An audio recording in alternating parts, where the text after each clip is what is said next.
Hey everyone, welcome to This Explainer. If you've ever felt like you're pouring all your time, sweat, and energy into hitting your company's targets, but your own career feels, well, a bit stalled out, you are in exactly the right place. Today, we're breaking down a contrarian, but honestly incredibly empowering approach to career development and corporate loyalty. We're going to dive into some material that flips standard career advice completely on its head and asks us to radically rethink who we're actually working for. Align yourself with the company's goals, and your growth will follow. We've all heard this classic line during our first week on a new job, right? It's that universally accepted piece of induction advice. They print it in the employee handbook, they highlight it during orientation, and it sounds wonderfully synergistic. It basically implies this perfect partnership. You build the company, and the company builds you. But is that actually true? Let's take a step back, drop the corporate enthusiasm for a second, and just be totally honest with ourselves. The text we're analyzing today points out that more often than not, this exact mindset traps us into relentlessly chasing corporate objectives, leaving our own personal development completely stagnant. We exhaust ourselves hitting top-down KPIs, while our own skills just kind of gather dust. The main thesis we're exploring is that the reality is actually the exact opposite of that HR platitude. When you focus intensely on your own goals and your own growth, the organization naturally benefits as a byproduct, not the other way around.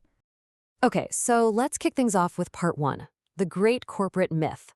Here's the thing. Organizations intentionally condition us to believe that our individual career growth is intrinsically tied to and completely dependent on the company's overall success. And honestly, it's a comforting myth, isn't it? It makes us feel like we're part of a family on this collective journey together. But the corporate reality is much harsher, and it's absolutely vital to understand if you want to protect your future. Fundamentally, companies prioritize their own profits. They don't exist just to nurture your individual career trajectory. A company is going to keep you only as long as you provide tangible, measurable value to them. It's a business arrangement, pure and simple. And recognizing this isn't being cynical. It's literally the first necessary step to taking back control of your professional life. Which leads us right into the next section, how these businesses actually operate behind the scenes. To really take control of your career, you got to understand the machine you're operating inside of.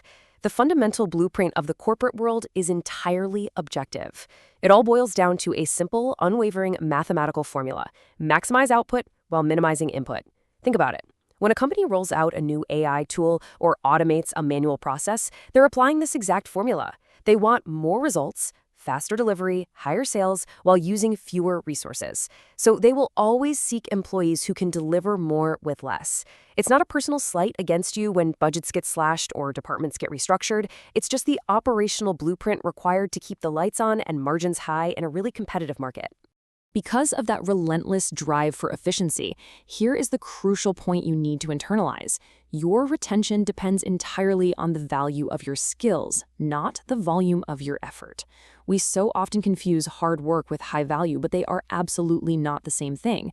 Look, you can put in massive 80-hour weeks. You can be the absolute first person to log on and the very last one to log off. But if those hours are spent doing easily replicatable tasks, or if your skills aren't translating into the high-value output that fits their formula, all that sweat won't guarantee your spot.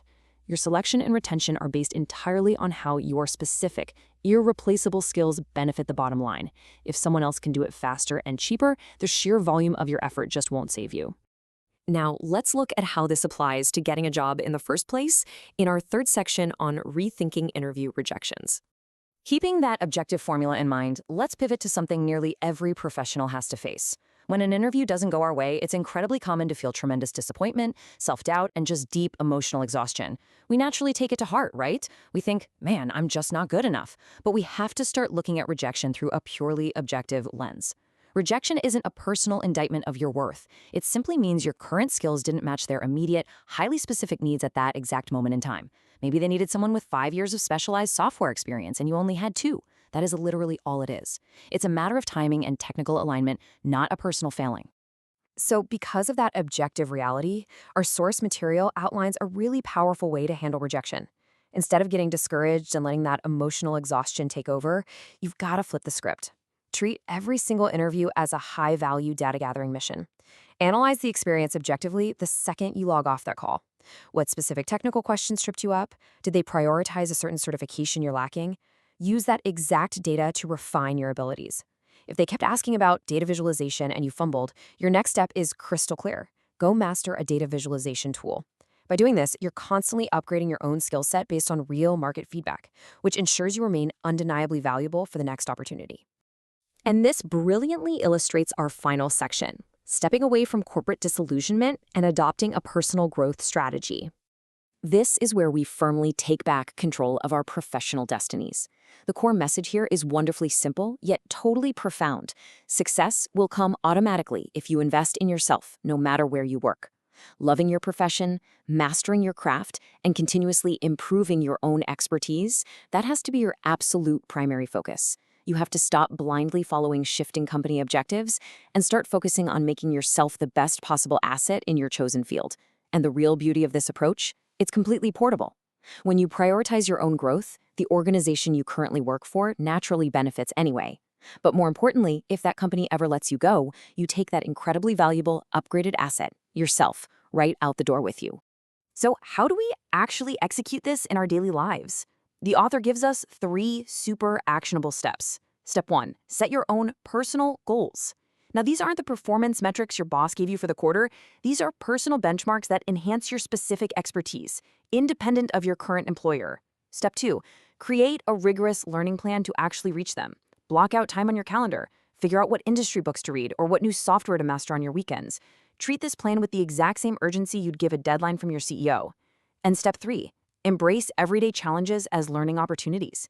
Instead of groaning when management dumps a seemingly impossible project on your desk, view it strictly as a gym for your skills. You are literally getting paid to work out your problem-solving abilities and technical prowess for your own long-term benefit. As the source material powerfully summarizes in its parting words, your career success depends on your personal growth, not just company targets. As you develop yourself, your opportunities will organically expand, and organizations will naturally see your value and compete to keep you. Focus on your own success, and everything else will fall into place. It's a massive shift in perspective. You're moving away from being reliant on a single company for your livelihood and instead becoming completely reliant on your own ever-expanding, highly adaptable capabilities. As we wrap up this explainer today, I want to leave you with a final, provocative thought to chew on the very next time you sit down at your desk. Look at the work in front of you, take a beat, and ask yourself, are you building the company's future or your own? Remember, the greatest, most secure investment you can ever possibly make isn't in a corporation's quarterly earnings. It's in your own personal growth. So keep analyzing, keep adapting, and always keep investing in yourself.